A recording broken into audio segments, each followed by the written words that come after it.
Welcome back, everybody. You are here watching our show Trispective. You are here with your host D-Start, and as usual, I'm here with my co-hosts Raktor. Hey guys. And Crazy Jar. What's up, guys? Today we're playing Borderlands, the sequel prequel. We'll be going through all of the games in the series, and honestly, I've just finished playing the sequel prequel, and I am over the series at the moment. It is really a chore to get through this, but we'll power through it. So we'll start with the first one, Borderlands, 2009, done by Gearbox. They dubbed it a role-playing shooter. So fancy. What do you reckon about that, bro? Role-playing shooter, is it a role-playing shooter or what? I guess it is, but I just despise when game companies dub things their own special title, because it's so lame. Ooh, look at our role-playing shooter. I think it does it in the best way. I'm not a massive fan of Fallout 3, and it falls into the same category. But I think this game balances it a bit differently. It has role-playing elements, but it's not bogged down by them. It has a skill tree and leveling, and there's damage stats and stuff like that, and quests. But it doesn't take away from the combat of the game. The combat's still very visceral and fun to play. Yeah. So it has the sweet mix between role-playing and shooting. And it's kind of got the best of both worlds at the moment, at the beginning of the first game. They took, instead of going for the RPG, hardcore RPG style that Fallout 3 did, because that was very much RPG. RPG shit. Gearbox went for a more MMORPG style, which has its benefits and its downfalls, but I guess it was an interesting choice.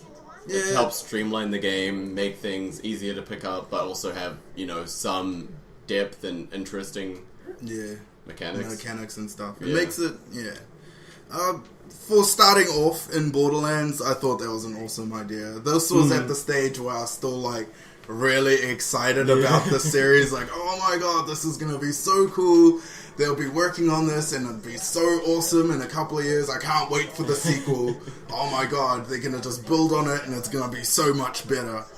And then we got the sequel, Borderlands 2, done in 2012, also done by Gearbox. And what was new about it, what they added in, was a badass ranking system, which is basically a leveling system that goes through all of your characters. And you have a small stat increase to everything, so you kind of become more badass as you're playing the game, basically. They added slag. It was a new kind of element they put into it. Purple stuff. That purple stuff. They swapped out relics for artifacts. Not sure. I like having explosive punchy fists, personally. So it was a bit of a downgrade, maybe? I don't know. They could have had it 2 and 2, had the relic stats with the cool elemental stuff. But they just didn't. They kind of took something away from what the artifacts were. I like the fact how each person had a certain type of artifact. It was a certain shape or something like that, and each person had a specific type one. I thought that was pretty cool.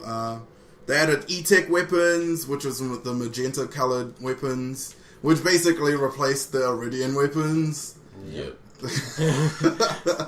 Iridian weapons are cool. I like those. It was an interesting element because they were rare, so you'd find this weird-looking gun and be like, "Ooh, what's this?" And then start using it. Gun. Yeah, and it had different mechanics. It was ammo-less. Yeah, it had reloadable ammo and shit. And they weren't overpowered. Some were, but some were. Yeah. They were unique and interesting. It was almost that's where they got the laser gun idea from. Yeah, because they look like that. Yeah, some of them did. And they added character customization, so you could change the heads and colors of your characters. More DLC. They had trading, so you could trade with your mates and stuff, or even duel for a weapon and stuff. I thought that was pretty cool. They had optional objectives or multiple choice missions. Like you complete a mission and then two people will be asking you to hand it in. So they're basically just splitting up the reward. You know, sometimes you go for a reward and it's like two people. Two choices. So in this, they just split it between two people and you're taking a side. And it never actually meant anything. Like, by choosing Claptrap over blah blah blah doesn't mean anything, you know? Yeah, but it makes you feel special because you got to choose. That's the main thing. That's the main thing. You made a choice. That's a good one. They made minimap? Question mark? Yes, there was there was no minimap in the first game, which was really annoying. And then they added it in the second game. Which I still like, why the fuck wasn't that in the first one? Like, come on. I distinctly remember going back and forth to the minimap, like, where the fuck? Why isn't there a minimap? I just want to see it right there in front of me. Some of the stuff that they took out of the game was weapon proficiencies. I really like this. That was good, man. Yeah, I really like that. And I hate that they took the whole that out. streamlining thing. I almost feel like these guys take a lot of influence from Blizzard. Like, you see them and they've got these things, like, you know, they added dueling in, which is an MMO mechanic. Yeah. So they obviously really like their MMOs, which isn't bad, but the whole streamlining thing, because it made sense. It was cool, like, if you chose to be a revolver man, you could be the man with revolvers, which is the entire time. quite realistic. If you shoot a revolver all your life, you're gonna be the man with it. But if you pick up a sniper rifle, you're gonna be like, what the fuck? Okay. You'd still use it. Yeah, you'd use it. You can still well, shoot, but You wouldn't use it proficiently. hard. That's the expertise of being able to. Another thing was, and you've got a gripe with this, was the special legendaries that they had in the second game. Do you want to go on about that? So the first game you had, there was a pool of legendaries and they had different effects, which were interesting enough, but it was almost like the Diablo sort of loot gamey RPG thing where you could find legendaries fairly commonly, and like just from the vendors and stuff like that. Whereas in the second game, they made special legendaries. My bad, I fully just changed the channel on the TV and everybody just freaked out. What do we do, man? What do we do, man? I butt pushed the button.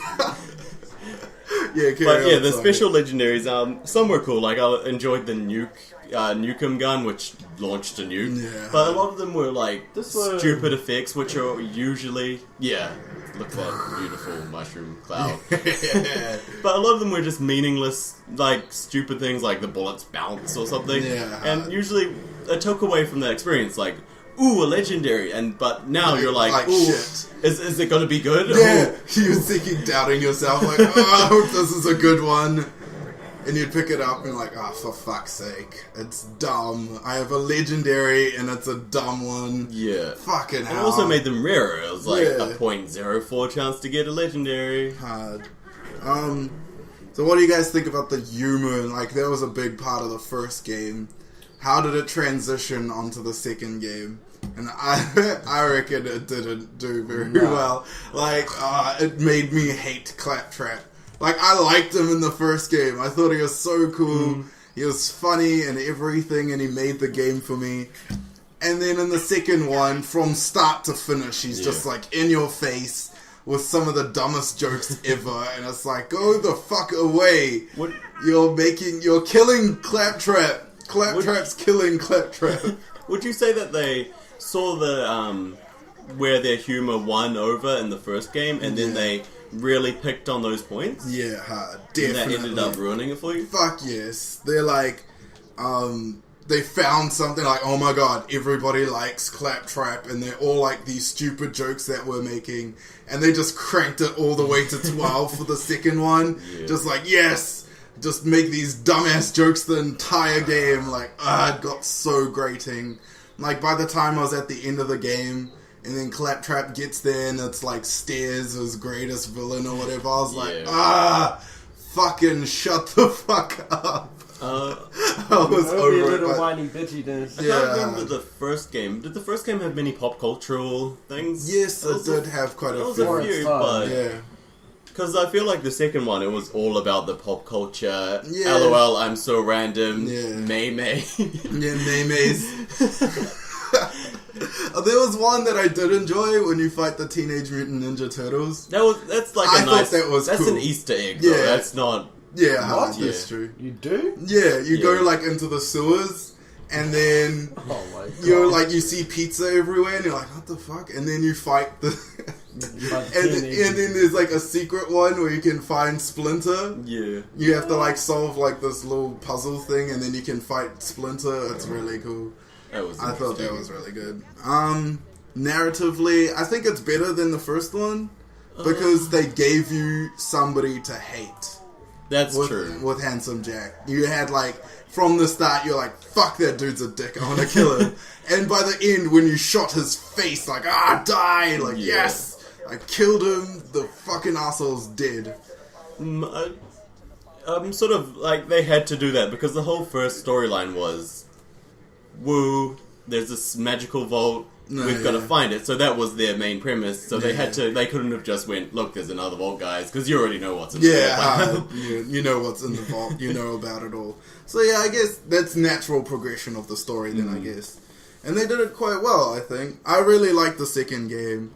It wasn't a massive leap forward for the series. It was kind of like, okay, we did an awesome game, here's like a little victory lap. We improved a few things here and there, but it's pretty much the same game still. Yeah. I think that's what we all knew when we went into it, you know. One quick key thing was, for PC gamers who know this, Claptrap wrote a love letter to us. Really?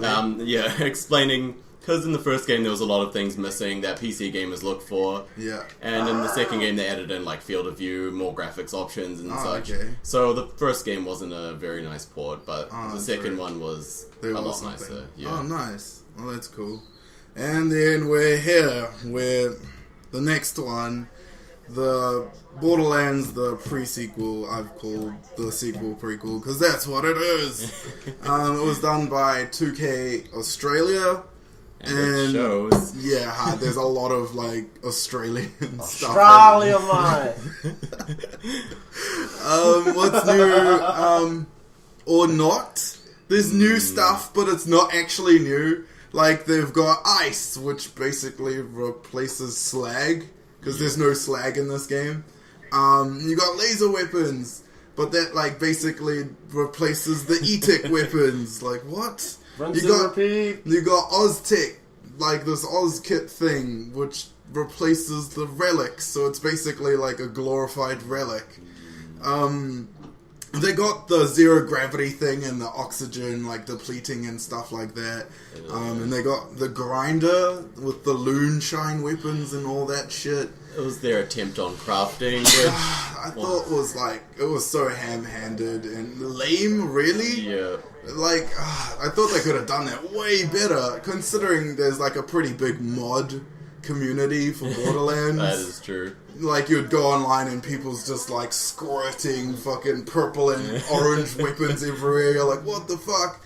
And it's all game-breakingly good weapons and stuff. It's just fucking around with the mechanics of the game. And it's fun, because this game is about having fun. And they just don't want to give that ability to everybody. Like, why not? Have, like, parts that you can gather and make your own weapons in-game. Just to fuck around with the mechanics that they give you. I see, like, a deconstruct thing where you take apart a gun and it turns into its base elements and then you can put new guns together. Yeah. Which would be a fun crafting mechanic. Yeah, hard. And, like, you could just fully... This whole game, the prequel-sequel, could have been built around fucking around with weapons and stuff like that. Like, you're on... like this moon planet that it's like a black market for weapons and stuff, and they sell off the market weapons. Like you can make the weapons and it doesn't have the company names on it. You know, it just has like a black market symbol or something like that. That'd be interesting. And that's like the reason why all the other they have the Dahl military there because they're trying to shut it down, and you know, and then you got like TDO just like trying to get in on it or whatever, you know, trying to sell their weapons like as black market, but it isn't, you know. Like as a narrative, it would have been so much more interesting. Yeah. But you're focused on Handsome Jack, basically taking the teeth out of their villain that they created. I didn't understand that as a story choice at all, because they've built up this guy that you hate, you kill him, and then it's, oh hey, you're working for him now. And and he's not that bad of a guy, but then he turns into an asshole. You already know how it's going to end. Yeah, hard. It just You kill him in the second game, so like what?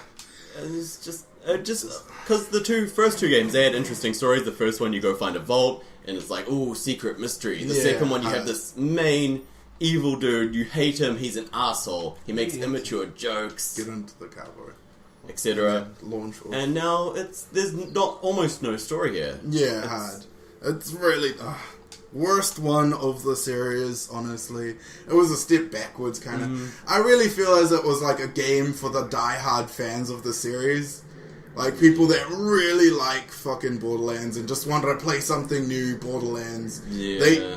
They're eating it up. While people that kind of got sick of it in the second one, like, I kind of want something new. You need a boost, bro, to get over I that. was boosting. One challenge I offer to the Borderlands hardcore lovers, follow the story properly, and you'll find a lot of plot holes. Like, I've been casually following it, and...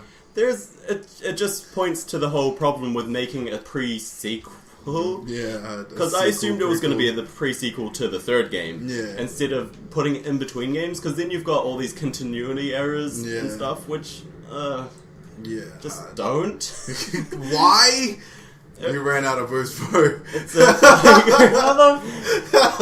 I mean, this sort of explains how the game is.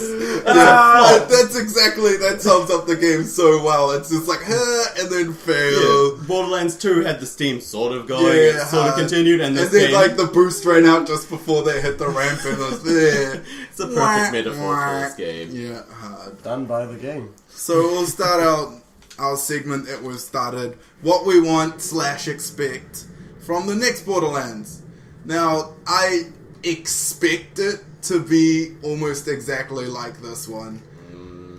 I expect it to be another cash grab, just getting some money. They're not going to change much because they haven't learnt anything. They sell well already. People just lap it up, so they're not going to change anything. So that's what I expect from it. It's just going to be another one of these, which is really disappointing.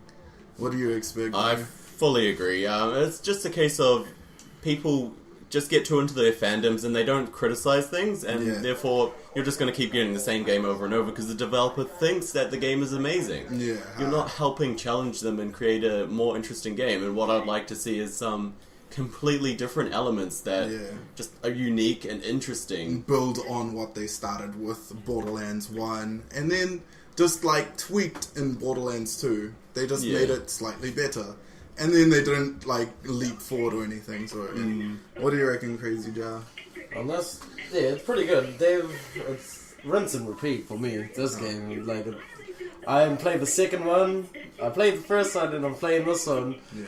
And it sort of just feels like the same one. The first one to me, like nothing.